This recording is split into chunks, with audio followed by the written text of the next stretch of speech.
today's episode of Governance this week, we connect with Cuba. Cuba is a country that makes some people dream of holidays, rum and cigars, but it's also a country that generates animated political debates.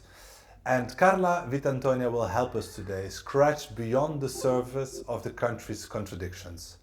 Carla is a Policy Leader Fellow at the School of Transnational Governance. She has worked for many governmental and non-governmental organizations around the world, including North Korea, China, Myanmar, Thailand, and she's currently the Country Director of CARE International in Cuba. To get an idea of her impact in humanitarian settings, Carla received the honor of Cavaliere all'Ordine della Stella d'Italia from the President of Italy last year. Carla, welcome. It's great to have you. Thank you very much, and hello to everybody. So, Carla, I read in the news actually that China actually criticized the US again for its sanctions on Cuba. So I suggest we start with what was probably the most contentious topic if you speak about Cuba, and that is, what is life like in Cuba after more than 50 years of US sanctions? Thank you, Roland. Well, I think that in order to get an answer for this question, I need to say that the unilateral sanctions imposed by the US that we call here bloqueo or embargo are not simply one law. They are a cumulative set of laws that started with Eisenhower in 1960. So we are talking about a building that is very complex. This means that several parts of the life of the normal Cubans are affected by sanctions. For me, as a humanitarian, this means, for example, that during the COVID pandemic, it was for a long period of time almost impossible for Cubans to import face masks and personal protection equipment because there is no waiver, that is what we call the document that allows NGO to bring material in the country. So it is very challenging to work and to live in Cuba under sanction because sanctions are blankets. So they are affecting everybody in this country. And of course, when something is affecting everybody, the most vulnerable are affected the most. Yeah. So in our School of Transnational Governance, as you know, we organize a training called Making Sanctions Work, which focuses on EU sanctions on Russia after it invaded Ukraine. So what do you think can the EU learn from the US sanctions on Cuba? I think that when we talk about the triangle EU, US, Cuba, there is something that the EU is already learning, and then maybe they could apply also in other places, because the EU at the end of the 90s decided to detach itself from the US position. So until the beginning of 2000s, the European Union had also sanctions on Cuba. They don't have sanctions anymore. And in 2008, they started something that is very ambitious, that is called the strategic dialogue. So there is a number of topics, including human rights, climate change, sustainable development, where the EU and Cuba have regular conversation that includes the Cuban and the EU civil society, and that, of course, slowly, because diplomacy is slow, brings some good result in some topics. So, for me, what does the EU learn? Well, I think that having a certain independence and offices is really a nice lesson learned from the experience with Cuba. Yeah. So Cuba is of course, a country full of contradictions, and I'd like to look with you at the positive side of that picture, but also the negative side. But let's start for something that will please the glass is half full types. And those people might say, Cuba has one doctor for nearly 300 citizens, which is a very good and very high number. And life expectancy is actually higher in Cuba than in the United States of America. So why does Cuba actually fare so well in terms of healthcare? This started when the non-aligned movement started, and Fidel Castro, together with other leaders of the world, started to think of alternatives to the idea of development as it was proposed by the countries that we today name of the global north. Health has been for Cuba something always very important, and I will give my opinion on this. In general, in Cuba, because of the very limited resources, even due to the embargo, preparedness is always more a focus than response. This is true in health, it's true in disaster risk reduction. So Cuba always stressed a lot the idea that health care and preparedness in health should be the key for their survival and success.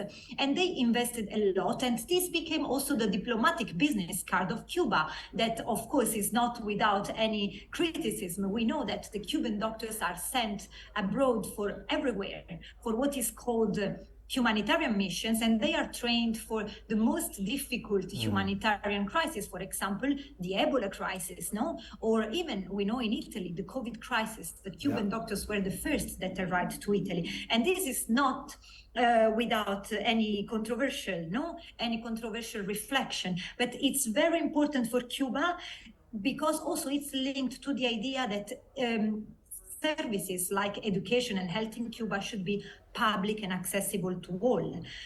However, what does it mean to be a doctor in Cuba today when you have a relatively very good university that prepares you to the practice, but you don't even have an aspirin because most of the medicines that we know in Europe are under patents, so they cannot be shipped to Cuba. This is very challenging. So it is a problem for the Cuban health system.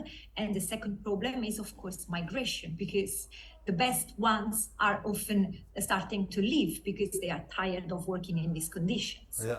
So even in one of Cuba's success stories, I hear that there's a lot of complexity there as well. But we, of course, as I said before, we also have to please our glass half empty viewers and those who might say, well, but Cuba is a totalitarian state, many political prisoners, and limited political freedom as well, of course. And this also means that many Cubans leave, if they can, flee the country in search for a better life, and many of them approaching in Florida. So I'd like you to speak a little bit to that, and also maybe to insert in your answer what are actually the prospects for democratic reform in Cuba. So I would like, when I speak about Cuba, I always try to say this. Of course, Cuba is in Europe something very complex because it deals with the ideas of a number of generations. But we have to try to get out of the binary and very polarized conversation on Cuba. So when we speak, for example, about human rights in Cuba, it is true.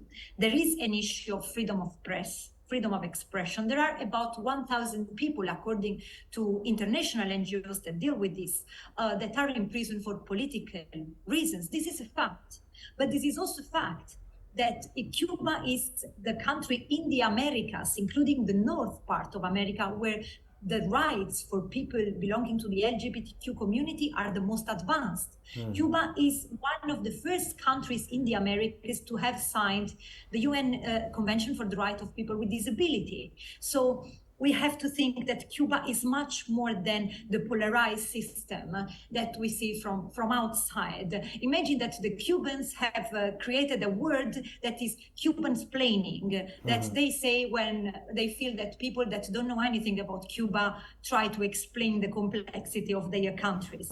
For me, what I see is that the government is doing something in the right direction. And the right direction is giving people who are staying the possibility to get some satisfaction from their job. So opening to a number of private activities. There's already a list of private activities in Cuba that are allowed, but the list of not allowed activities is still very strong. For example, architects cannot have their studio officially. Imagine this. And on the other hand, while Cuba is opening to these private activities, still the freedom of import is limited. Cuba is doing something, but we have to think that if I want to build following the law, my small, medium enterprise in Cuba, I have to be able to import a number of goods without passing by the bottleneck of the state imports. That's a challenge, and it is a challenge also because the island is very close to the United States, so politics are very tricky. Yeah, no, absolutely. And I think, in your answers, what we see here, that Cuba is indeed that country full of contradictions, where it's maybe attractive to jump to easy conclusions, but it is necessary to scratch a little bit beyond that surface. And you definitely helped us to start doing that. And I remind our viewers, Carla is actually at the moment in Cuba. So what is happening today in Havana? What is on your agenda today? What does the world look like when you exit your home? The world in Havana looks not very easy because it is a moment where, after the hurricane of September, still the country is struggling to recover. So we have a number of power cuts. Not every good is available, but again, the sun is shining, and my day will be a day meeting my local partners that work both on disaster risk preparedness and on inclusive livelihood for women. So this will be a day of meeting, it will be a day of exchanges, possibly it will be a day of happiness, because people that decide to stay in Cuba, maybe because it's difficult to stay in Cuba, they are usually very motivated to try to improve their country. So every time I meet them, I end up happier than I have started my day. Excellent. Well, that's great to hear. And to be honest, I have fond memories of a short stay in Havana as well. So enjoy the day, and thanks so much for joining us here today and talking with us about Cuba. And let's reconnect soon. Thanks, Carla. Thank you, and all, Roland. Ciao, ciao. Bye bye.